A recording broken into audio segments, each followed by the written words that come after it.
Lord, amen. We welcome you to our Victory Voice program this evening. And I want to hear the word of the Lord. So wherever you are watching, we welcome you to our program. And may the Lord bless you as you keep following us. Let's pray. Mighty Father, in the name of your Son Jesus, want to bless you because of your presence and even because of your power in our life. We pray that in the name of Jesus, that by the hearing of your word, the Lord, you're going to change our life.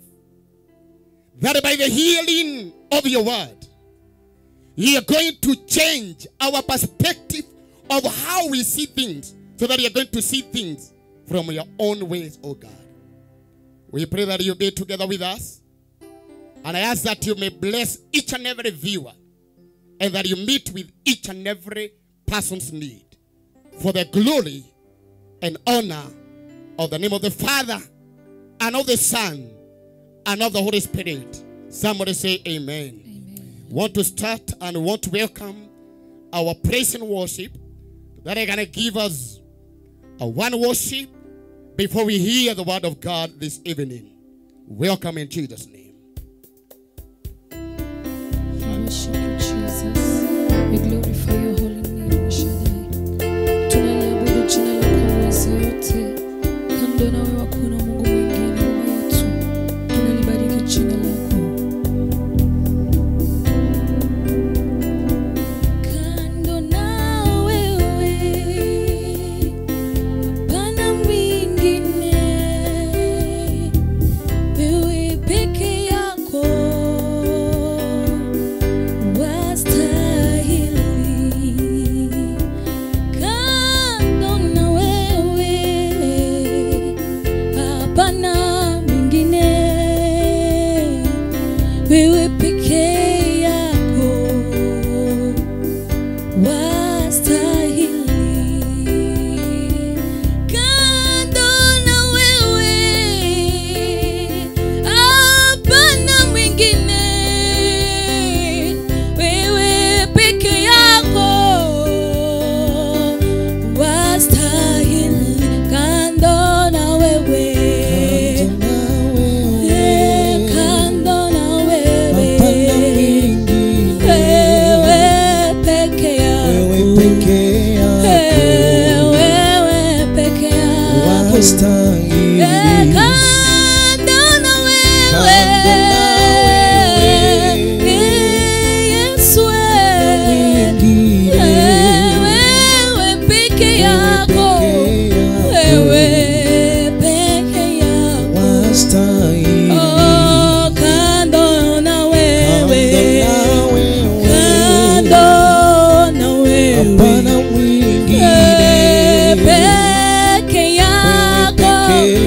tunakuabudu, twashuka chini, twashuka chini, tukuabudu, tunakuabudu, Mwokozi Yesu, twanyenyekea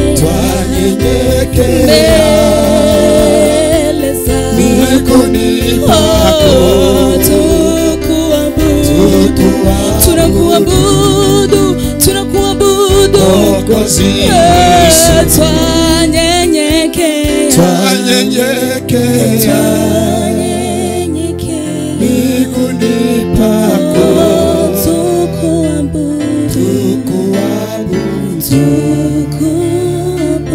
Mwokozi Yesu, twanyenyekea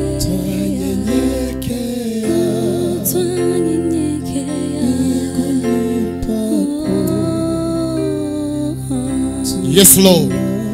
We worship you. We bow before you. Dear viewer, wherever you are this evening, I want to speak to your heart.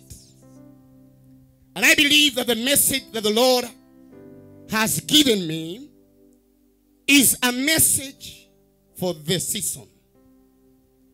I want to speak to us this evening, and the title of my message is Standing Firm in the Times of Challenges. Let me repeat again. Standing firm in the time of challenges. Praise the name of the Lord.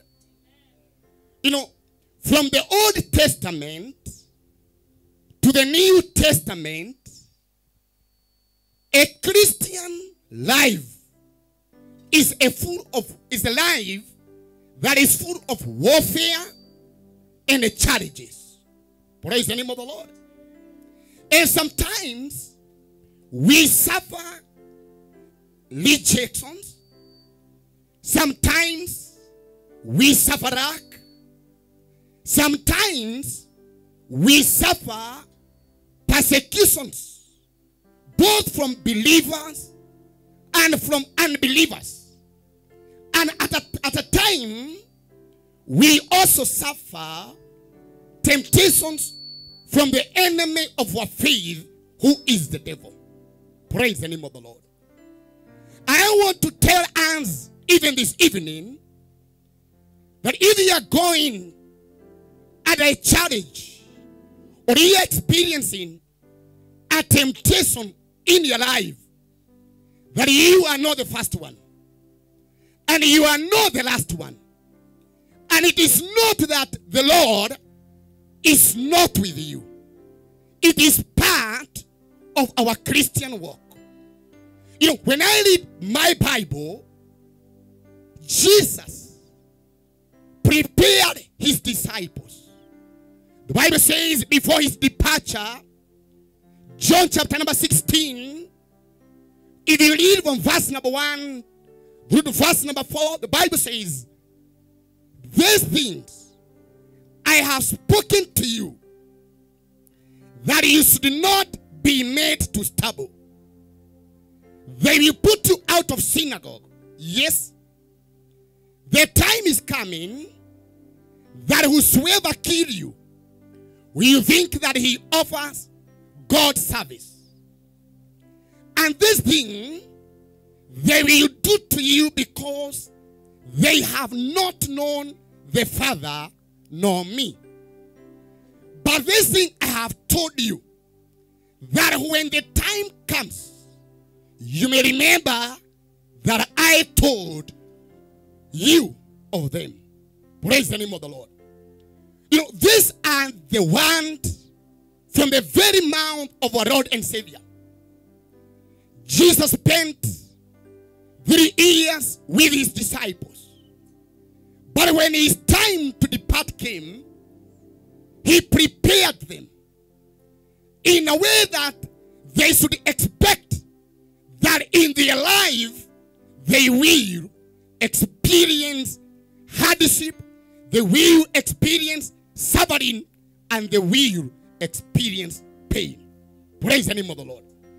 Even at the end of that chapter number 16, and verse number 33, Jesus said to his disciples that this thing I have spoken to you, that in me you may have peace. In the world you will have tribulations, but be of good cheer, that I have overcome the world. Praise the name of the Lord. You know, we are living in the days whereby believers are experiencing suffering of different nature.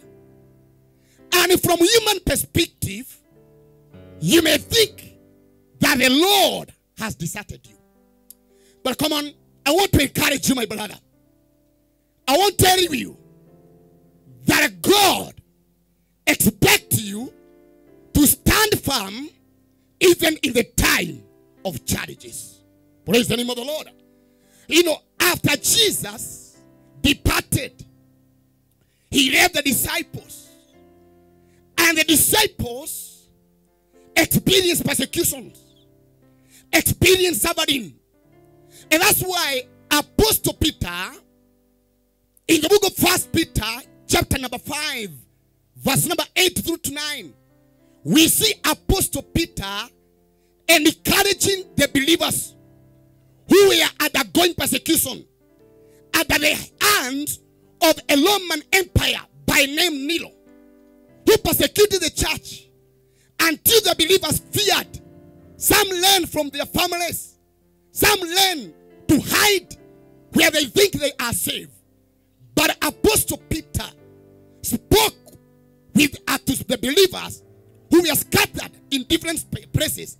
And this is what he wrote to them. And the Bible says, he told them, be sober and be vigilant. Because your adversary, the devil, walks about like a roaring lion, seeking whom he may devour. Listen to what Apostle Peter said. He said, resist him and stand fast in the faith. I want to repeat again.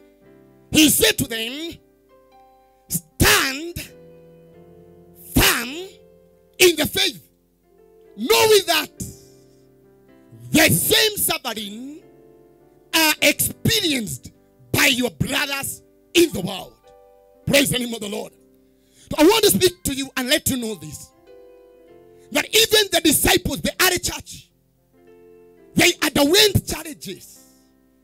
And we as today's church, we must embrace ourselves with an attitude of standing firm even when we are experiencing challenges. Praise the name of the Lord. Amen. You know, this evening, we are going to study a lesson from the book of Daniel. And we will see 3 wonderful Hebrew men who stood firm in the times of challenges. Praise the name of the Lord. And I believe that we are going to learn several lessons from this brethren. And there are a few things that even before I read the scripture that I want to bring to us.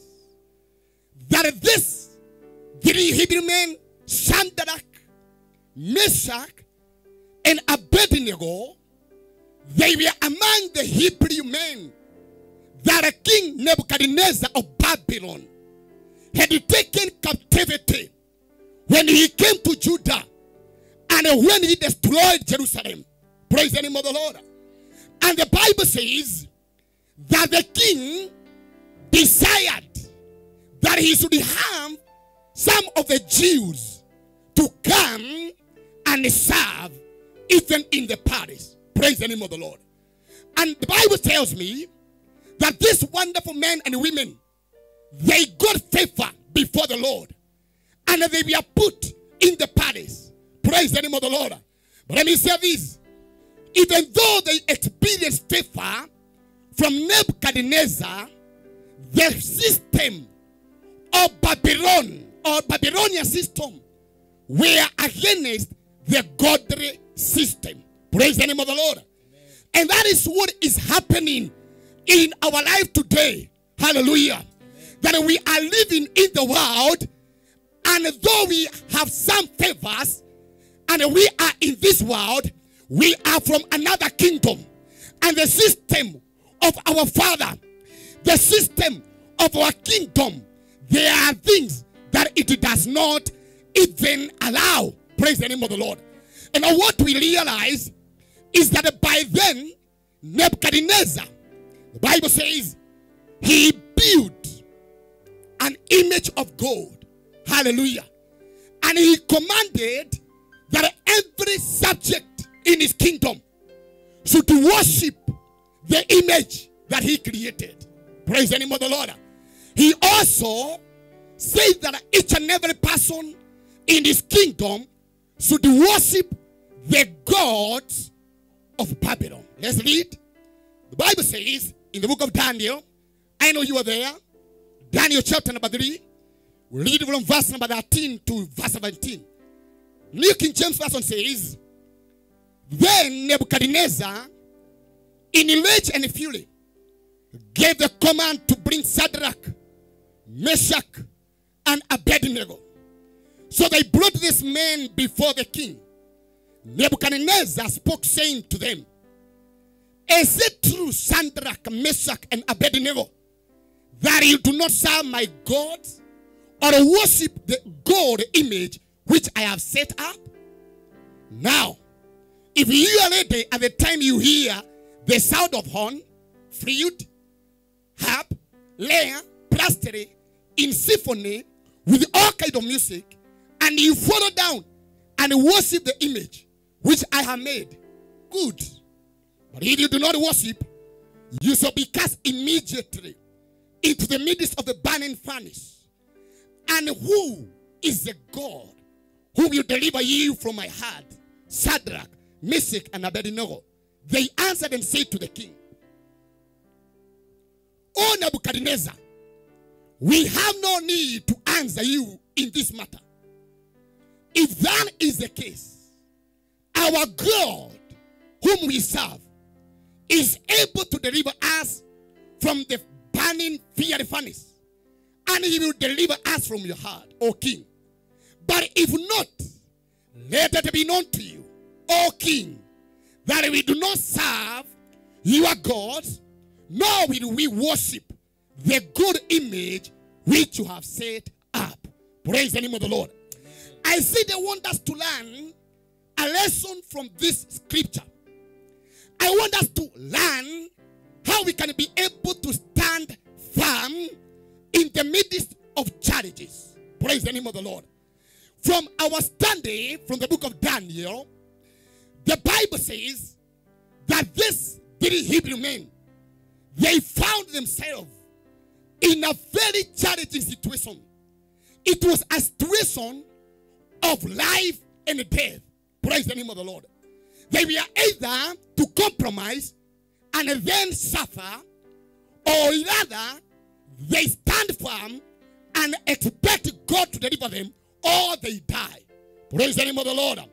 But we are learning a lesson, because we realize what King Nebuchadnezzar had requested is a direct violation of first and the second commandment that God had given even to the children of Israel.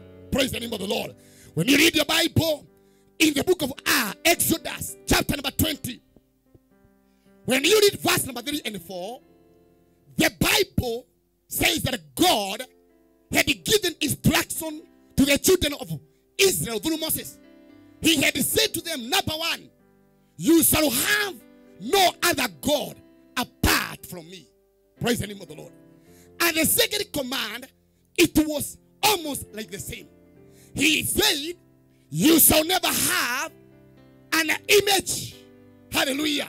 Nor shall you bow down to any image. Praise the name of the Lord. And here comes Nebuchadnezzar. And he had given a decree. Listen to me, my brother. Just like the days of Daniel, of Shadrach, Meshach, and Abednego, we are living in the world. And the system of this world wants us to violate the principles of the kingdom. Praise the name of the Lord. The gods of this world, hallelujah, the idols of this world want us to bow and worship them. But he said to me, my brother and my sister, we are going to stand firm like the 3 Hebrew men. Praise the name of the Lord. Amen. You know, my brothers and my sisters, these wonderful men, they realized that they have God on their side. And they realized they have an obligation. Praise the name of the Lord. Amen. I want us to read and I want us to study some very important requirements for us to be able to stand firm in the time of challenge. And requirement number 1, if you are going to stand firm in the time of challenge, number 1, we must have a personal relationship with God. Praise the name of the Lord. For the Bible says that this wonderful three Hebrew men, they said, our God. Hallelujah. They never said the God of Abraham. They never said the God of Moses. But they said our God. Our God, the personal God. The problem with our nation today is that the believers, they don't have a personal relationship with God. They just know the God of Pastor so and so. They just know the God of this church. And that is why any other preacher comes and say that I have a certain God that will discuss with you the issues of life, because they don't know their personal God. They are ready to bow down. But listen to me, if you are going to stand firm in the time of challenge, you number one must have a personal relationship with God. Can I hear somebody say amen? Amen. Number two thing, my brothers and my sisters, if we are going to have, hallelujah, a firm stand in the time of challenge, we must know our God. Hallelujah. They said something about their God in verse number 17. They said, our God is able to deliver us. Hallelujah. These men knew their God. And you know what the Bible says in the book of Daniel, chapter number 11, verse number 32, that is those people who know their God. Hallelujah. Amen. The Bible says those who know their God, they shall be strong and they shall do exploit. Praise the name of the Lord. I love what the Bible says in the book of 2 Timothy and chapter number 1 and verse number 12. Apostle Paul say, for the reason of the gospel, I also suffer these things. Nevertheless, I am not ashamed, for I know whom I have believed. I am persuaded he is able to keep that which I have committed to him until the day. Praise the name of the Lord. When you know you are God, you will stand firm with the knowledge that the Lord will deliver you. Number three, my brothers and my sisters, for us to be able to stand firm, hallelujah, we must have a total trust in our God. Praise the name of the Lord. You know, what does it mean to trust?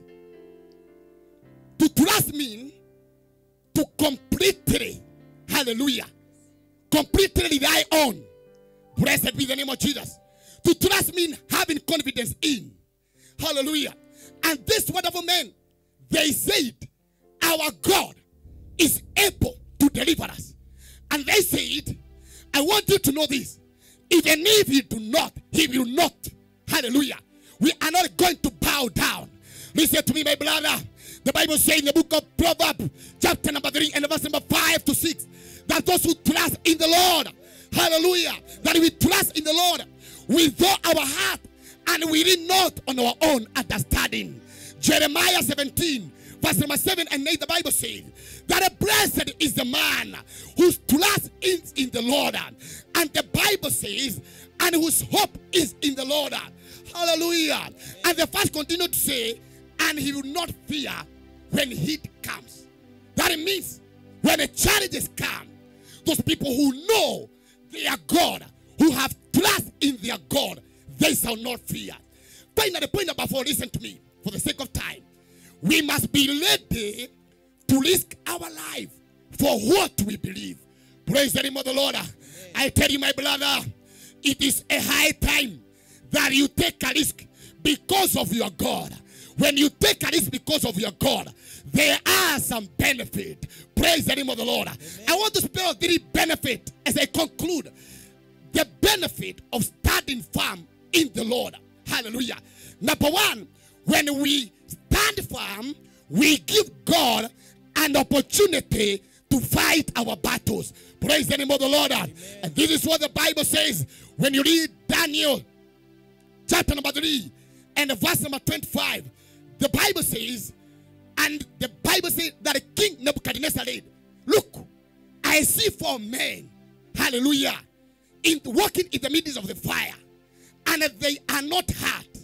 Hallelujah. And the form of the fourth is like the Son of God. When they were ready to look for God, the fourth man, hallelujah. Amen. And I believe that is Jesus in the Old Testament. He was seen fighting for them. My brother, when you are standing firm, you give God an opportunity even to fight for you. Praise the name of the Lord. Listen to me, brother. The second benefit, when you list or when you stand firm, hallelujah. Amen. When you stand firm for your faith, the Bible says, hallelujah. Let me read for us. Daniel chapter number 3 verse 28. This is what Nebuchadnezzar said. He said, blessed be the God of Shadrach, Meshach, and Abednego. Listen to me, my brother. The second point, when you stand firm, we give God an opportunity to be honored and to be glorified in our situation. Praise the name of the Lord. Amen. Listen to me, Church of Jesus Christ. Not all challenges are meant to kill you. Don't you realize what happened? The Bible says, hallelujah, that, hallelujah, the Bible says that God sent the fourth man to fight for Daniel, for Shadrach, Meshach, and Abednego. Blessed be the name of Jesus. You realize, my brother, in the time of Moses, as the children of Israel were coming out from captivity, when they allowed the Lord, praise the name of the Lord, to take over their battle, the Bible says, and when they came to the Red Sea, the Bible tells me that God spoke to them through Moses, and he told them, stand still and see the deliverance of the Lord. Listen to me, my brother. When you allow God, when you allow yourself to stand firm, you give God an opportunity to be glorified. I finish by saying this, my brother, that the last thing that is the benefit of standing firm even in our faith is that, hallelujah, when we stand firm, God promotes us to another level of glory. I love what the Bible says in the book of Daniel chapter number 3. At the end of this chapter, the Bible says, finally, hallelujah, amen, the king promoted Shadrach, Meshach, and Abednego in the province of Babylon. My promotion will not come by compromising. Your promotion will not come by compromising. Your promotion comes when you allow the Lord, to reign over your life. Let me speak to you, my brother. I tell you tonight that a God wants to glorify himself in your life. God wants to come and take over your battle. God has given you an opportunity in that season of suffering and a challenge as a season of promotion, and a promotion to be taken to another level. May God bless you, my brother. As you wait upon the Lord, standing firm with the knowledge that God is in control. God bless you. God bless you in Jesus' name. Hallelujah.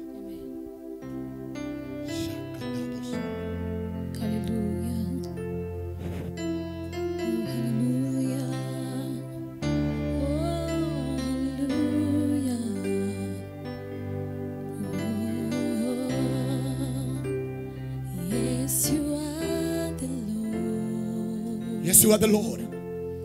Most high. You are the Lord Most High. Yes, you are the Lord Most High. Yes, you are the Lord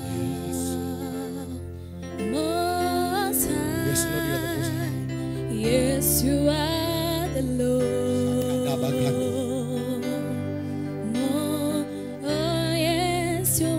Lord. Yes, you are the Lord.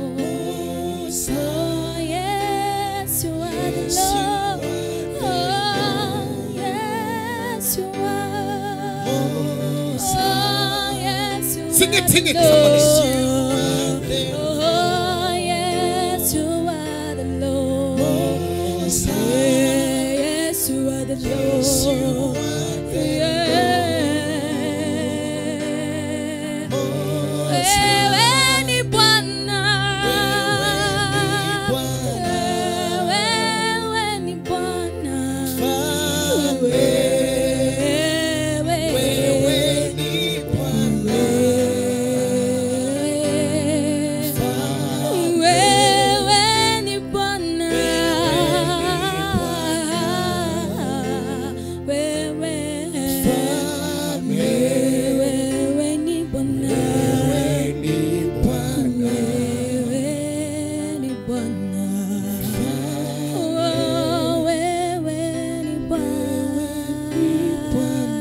Hallelujah. Listen to me, somebody. There is God in heaven who is ready to take over your battle. Stand firm and see the deliverance of the Lord. I know you are undergoing pain and sorrow. I know that you are saying, Pastor, this challenge is too big. God, deliver me. The same God who delivered Shadrach, Meshach, and Abednego is our God. Wherever you are, just lift up your hand as we trust upon the Lord. Father, in the name of Jesus, behold this brother, this sister, this family. They are undergoing a time and a season of challenge. But Lord, I know that it is your will that they stand firm so that you will glorify yourself in their situation. I ask of you now, in the name of your son Jesus, that you touch this brother. Touch this sister. He has a financial challenge. Come through for him. He is sick. Come for him. He has a marriage issue. Come for him. We bless you because you always hear us. This we ask in a prayer in Jesus' name. Somebody say amen. Amen. We cannot go without asking of you to connect yourself with the Lord. If you have not given your life to Jesus, brothers and sisters, Jesus loves you and he would want to take over your life. Just pray this short prayer with me. Say, Lord Jesus, I come before you. I ask of you that you may save my heart and deliver me from the power of sin, and give me your Holy Spirit that he may help me to walk the journey of faith. Father, I bless you for you are saving me now. In Jesus' name, say amen. Amen. We are Victory Ambassadors Church. We want to thank you for following us. Keep following us because we are here every Saturday starting from 8 p.m. to 8:45. Enjoy this program, Victory Voice Program, coming live from EBN, and may God bless you. Amen. Shalom, shalom.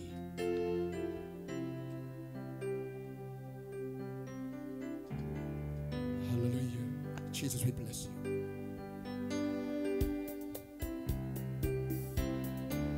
Wewe ni Mungu, hujawahi shindwa.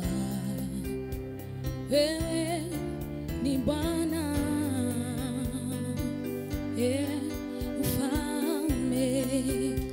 Wewe ni Bwana, hujawahi badilika. Wewe ni Bwana, unayejibu maombi. Wewe ni Bwana, mfalme. Wewe ni Bwana, wewe ni Bwana.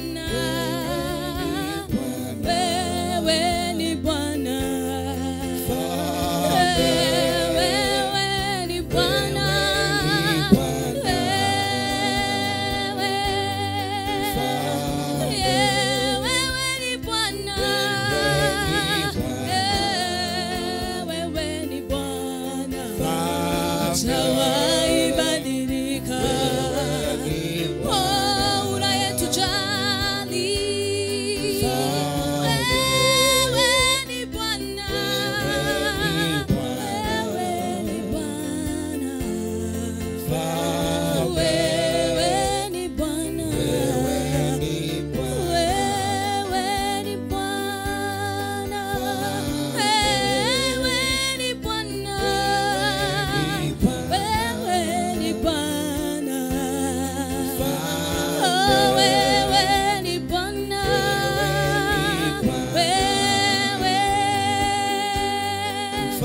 Oh, hakuna wa kufanana na Yesu.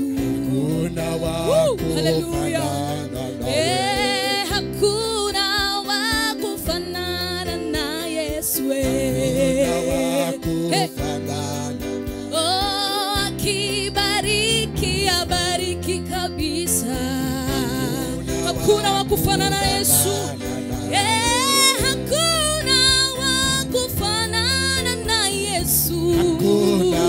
Hakuna wa kufanana na wewe. Oh, hakuna wa kulinganishwa na wewe. Hey. Oh, hakuna wa kufanana na Yesu. Hey. Hakuna wa kufanana na Yesu. Amen. Amen. Dear viewers, I know that you have been blessed. I know that the Lord has spoken to you.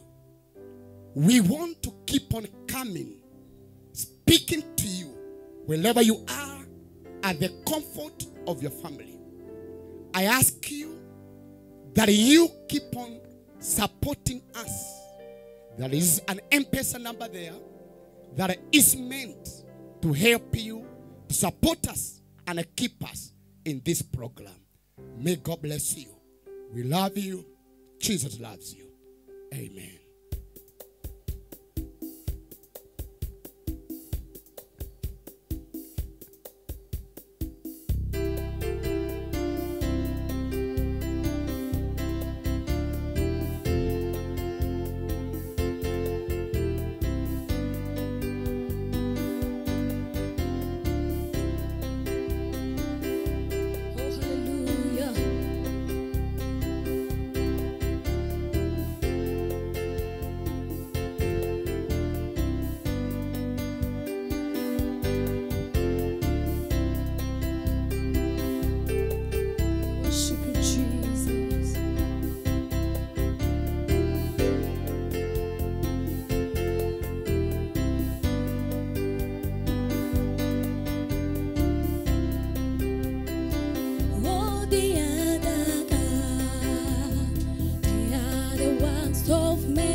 You are the Most High God.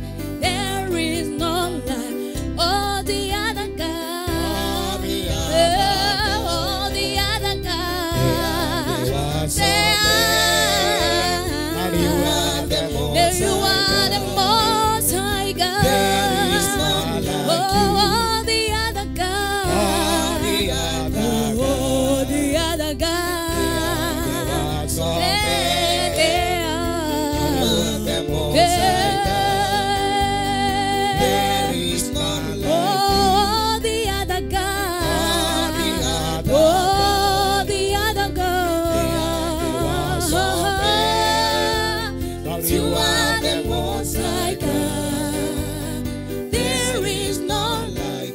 Jehovah, you are the Most High. Jehovah, you are the Most High. Oh, Jehovah.